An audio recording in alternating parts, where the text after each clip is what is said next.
Olá, esta é a disciplina de elaboração de projetos sociais. Eu sou o professor Rodrigo Stunf Gonzalez e esta é a 9ª aula. Hoje nós vamos falar de relatórios. Relatórios são produzidos às vezes ao longo de um projeto ou ao final de um projeto e podem ter diferentes funções. Um relatório, por exemplo, pode servir como um requisito formal de algum tipo de cadastro. Instituições, por exemplo, que têm projetos ou atividades específicas registradas no Conselho de Assistência Social, no Conselho da Criança e Adolescente ou outros órgãos reguladores, pode ter como responsabilidade a apresentação de um relatório das suas atividades, seja de forma periódica ou eventualmente a partir de cada período de recepção de recursos. O relatório também pode ter uma função de prestação de contas, tanto no sentido financeiro como em relação aos seus resultados, para financiadores, para a comunidade ou para associados de uma instituição. Ele também pode ser um mecanismo para a apresentação dos resultados da avaliação que foi feita dos objetivos atingidos ou das metas alcançadas. E, eventualmente, um relatório também pode ter uma função de divulgação, uma função, digamos, no campo da comunicação do que estamos executando, ou, eventualmente, como uma função de captação de recursos, ou uma função de marketing, ou seja, um elemento mais, digamos, promocional do projeto e da sua instituição executora. Vejamos algumas diferenças em relação ao tipo de modelo e de finalidade de um relatório. A primeira, em relação ao momento que é feito um relatório. Nós podemos ter um tipo de relatório parcial, ou seja, quando um projeto tem uma duração mais alargada, é comum que seja necessário fazer relatórios periódicos durante a execução. Esse relatório periódico vai tratar, por exemplo, de até que ponto foi implantado o projeto até aquele momento, quanto foi gasto, o que falta por fazer, se houve algum atraso, etc. Um relatório anual é aquele feito, digamos, após o final de cada exercício em relação a todas as atividades dentro daquele período do calendário. E relatórios finais tendem a ser aqueles quando o projeto tem um período de vigência e quando ele termina se faz um relatório final. Um ponto importante quando estamos pensando em desenho do relatório é se existe algum tipo de padrão de formulário ou se é de um formato livre. Por exemplo, relatórios apresentados a agências financiadoras ou com a finalidade do preenchimento de responsabilidades de cadastro dos setores públicos tendem a ter algum tipo de formulário fixo que faz com que todas as instituições executoras tenham de se submeter aos mesmos campos e às mesmas definições. Então é necessário ajustar o nosso projeto às necessidades do órgão ou da entidade que nos exige o relatório.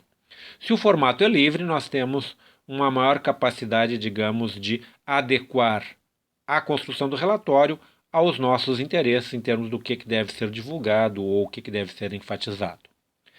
Um elemento fundamental na construção de um relatório é saber se esse relatório é um relatório de acesso restrito ou é um relatório público, ou seja, se, uma vez apresentado, ele será apresentado a algum órgão público que o manterá em seu arquivo ou se ele será apresentado à comunidade em geral. Porque muitas vezes os resultados alcançados ou informações têm elementos que envolvem sensibilidades em relação às pessoas que foram atingidas pelo projeto e que podem exigir ou a autorização dessas pessoas para a divulgação ou, eventualmente, a anonimização de determinada parte dos dados para não expor as pessoas participantes.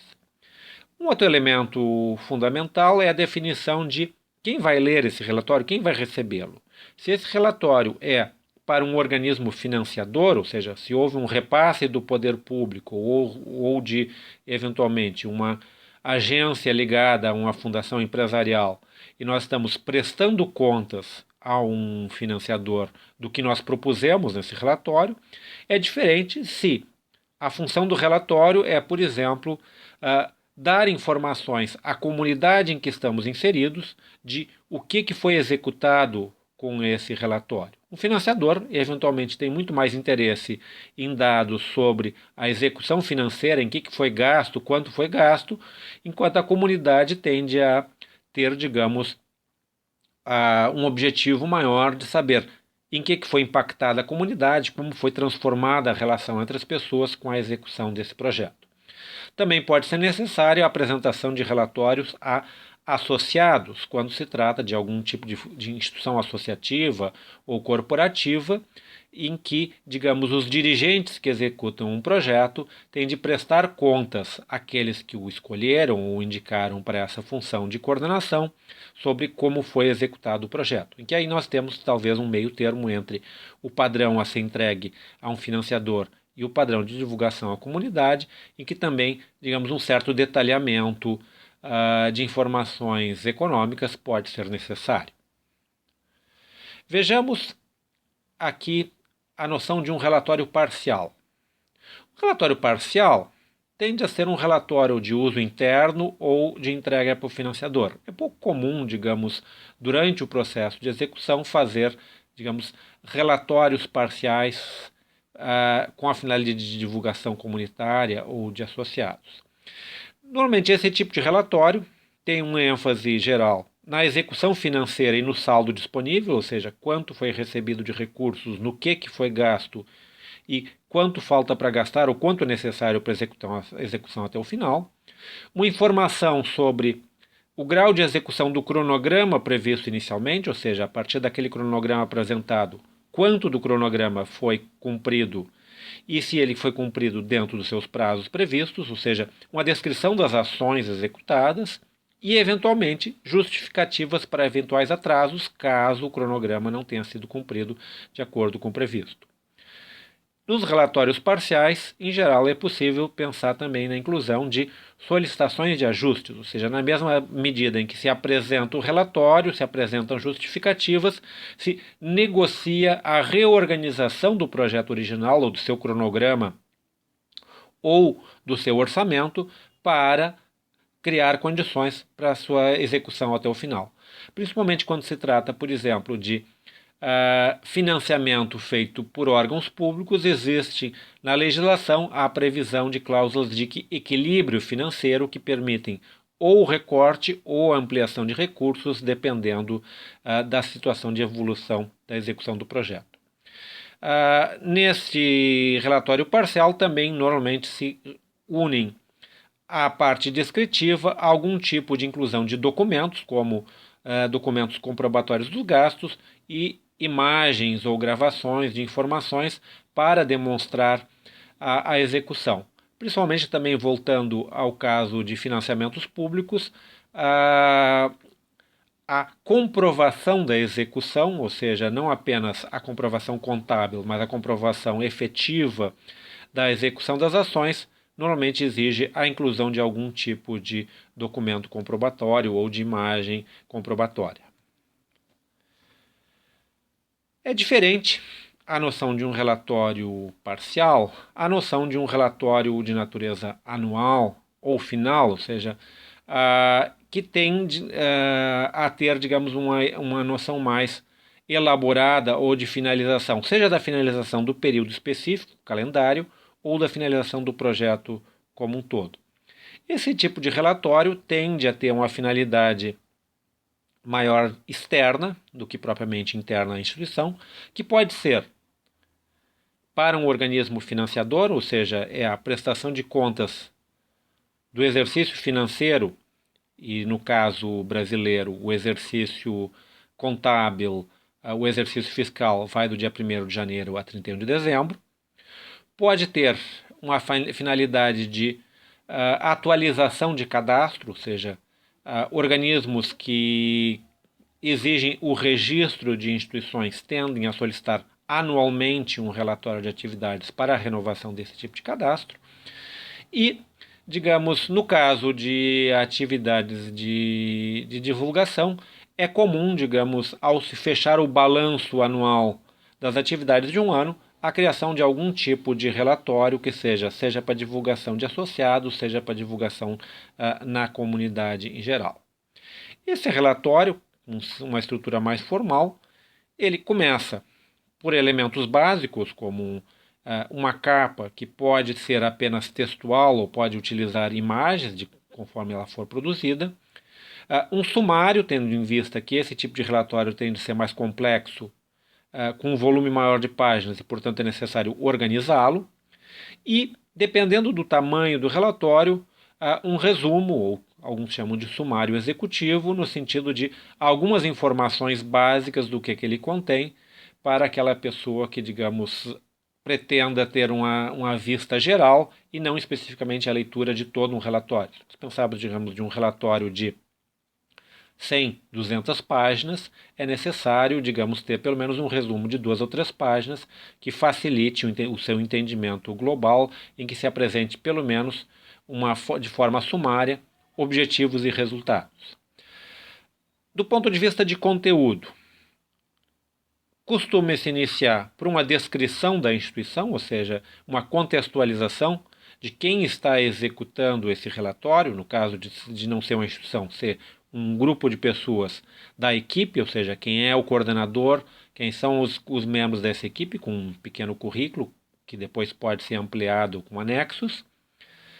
Uma retomada da descrição dos objetivos e metas do projeto. Vejam que a pessoa que está lendo o relatório não necessariamente terá em mãos o projeto original, então é importante retomar o que havia sido proposto no projeto. Uma descrição de quais foram as ações efetivamente executadas e a informação se todas as ações previstas no projeto inicial foram executadas ou não, e em que grau as metas foram atingidas, se foram atingidas plenamente ou se foram atingidas em parte. E fechando com algum grau de avaliação de resultados em relação a não apenas o atingimento das metas, mas eventualmente da efetividade da execução. Isso vai depender, claro, da natureza do projeto e da possibilidade de que essa avaliação seja feita num prazo curto depois do fim da execução financeira. Varia, conforme o caso. Muitas vezes os relatórios são feitos para entrega no momento em que finaliza o calendário previsto. Em alguns casos, as instituições permitem, digamos, um certo prazo posterior à finalidade da execução para a apresentação de relatórios.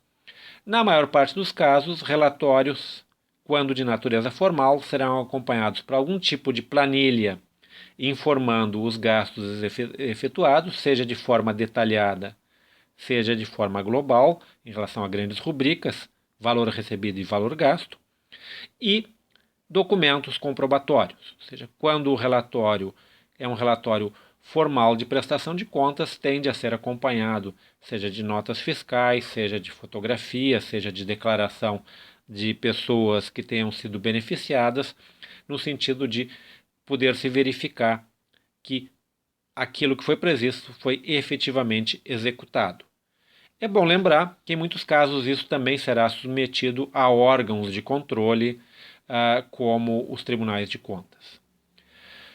Que recursos podem ser utilizados na produção desses relatórios? Todos aqueles, de alguma forma, que estão disponíveis na construção de peças de texto. Texto propriamente dito, que pode ser acompanhado de tabelas para informação. Normalmente se utiliza tabelas para dados de natureza nominal ou, quando de dados quantitativos, de natureza simplificada. Gráficos, que são mais úteis principalmente quando se trata de evoluções num período diacrônico, ou seja, comparativo na evolução no tempo. Planilhas, quando é necessário detalhar dados de natureza financeira, que podem ser acompanhados eventualmente de imagens, fotos ou outra forma de construção, desenhos, etc., que possam contribuir, e eventualmente essas informações podem ser incluídas com acesso a vídeos ou gravações em que, quando o relatório se dá de forma digital ou eventualmente sob um formato escrito, o mais adequado seria, digamos, armazenar esses vídeos em algum repositório ou banco de dados que possa ser acessível a partir de algum tipo de link, seja, digamos, um YouTube, um Google Drive, mas, digamos, não a entrega. Antigamente se entregava um CD junto, hoje em dia, digamos, é mais comum que isso seja feito sob a forma da colocação de um endereço na internet onde a pessoa possa acessar a informação. Isso nos leva a uma discussão sobre como é preenchido esse relatório. A forma mais tradicional é o texto impresso, ou seja, até um período muito recente, a maior parte dos relatórios era constituída de papel, ou seja, se produzia no computador, mas se imprimia, encadernava e entregava versões em papel. Hoje em dia, e isso foi, digamos, de alguma forma reforçado pela atual situação de pandemia, tende a haver um reforço da noção de uso de documentos em formato digital. Ou seja, o documento é produzido num computador, mas ele resulta num arquivo que pode ser impresso caso seja necessário, mas em geral ele é entregue ou enviado por alguma forma, como, digamos, com correio eletrônico ou, digamos, a inclusão em algum link disponível num site, em que o formato digital é exclusivo e só será impresso caso o receptor achar isso necessário. Cada vez mais tem se popularizado o relatório feito por preenchimento de um formulário eletrônico, em que o financiador ou a instituição para a qual tem que se fazer o relatório disponibiliza uma página na internet na qual o responsável pelo relatório tem de entrar e preencher os campos, ou seja, ele não escolhe nem o formato, nem o local do relatório. Isso já é previamente, digamos, definido pelo organismo que o financia. Muitos dos órgãos públicos hoje estão adotando, principalmente na questão de prestação de contas, esse formato em que toda a documentação tem que ser digitalizada e incluída nesse formato de site. Mas isso varia muito, digamos, do tamanho do projeto, quem é o financiador, em relação a qual será o formato preferencial para a construção do relatório.